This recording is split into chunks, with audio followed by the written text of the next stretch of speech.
Hi friends, ഇപ്പം നല്ല ചൂടല്ലേ? അപ്പോൾ തൈര് സാദം കഴിക്കുന്നത് നല്ലതല്ലേ? പെട്ടെന്നൊരു തൈര് സാദം അങ്ങോട്ട് ഉണ്ടാക്കിയാലോ?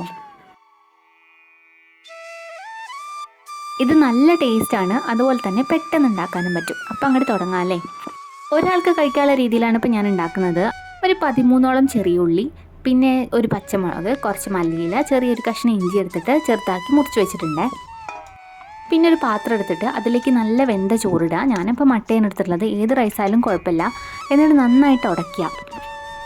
പിന്നെ ഞാനൊരു 3 വലിയ സ്പൂണിൽ തൈര് എടുത്തിട്ട് അതും കൂടെ ഇത് ചേർക്കുന്നുണ്ട്. ആ തൈര് എടുത്ത പാത്രത്തിൽ തന്നെ വെള്ളം എടുത്തിട്ട് അതും കൂടെ ഒന്ന് നന്നായിട്ട് കഴുകിയിട്ട് അതിലേക്ക് ചേർക്കുന്നുണ്ട്. പിന്നെ ആവശ്യത്തിന് ഉപ്പും ചേർത്ത് നന്നായിട്ടൊന്ന് ഇളക്കി കൊടുക്കുക. ഇനി മുറിച്ച് വെച്ച സാധനങ്ങൾ മല്ലിയില, പിന്നെ ചെറിയ ഉള്ളി, പിന്നെ പച്ചമുളക്, ഇഞ്ചിയും കൂടെ ചേർത്ത് പിന്നെയും നന്നായിട്ട് ഇളക്കുക. ഇതെല്ലാം ഇളക്കി വന്നപ്പോൾ എനിക്ക് തോന്നി കുറച്ചും കൂടെ തൈര് ചേർക്കാമെന്ന്. അങ്ങനെ ഞാൻ ഇച്ചിരിയും കൂടെ തൈര് ചേർക്കുന്നുണ്ട്.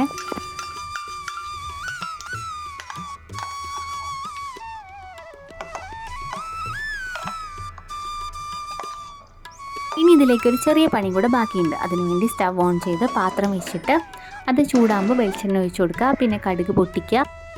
അത് കഴിഞ്ഞ് കുറച്ച് ഉഴുന്ന് പരിപ്പും കൂടെ ചേർത്ത് കൊടുക്കുക.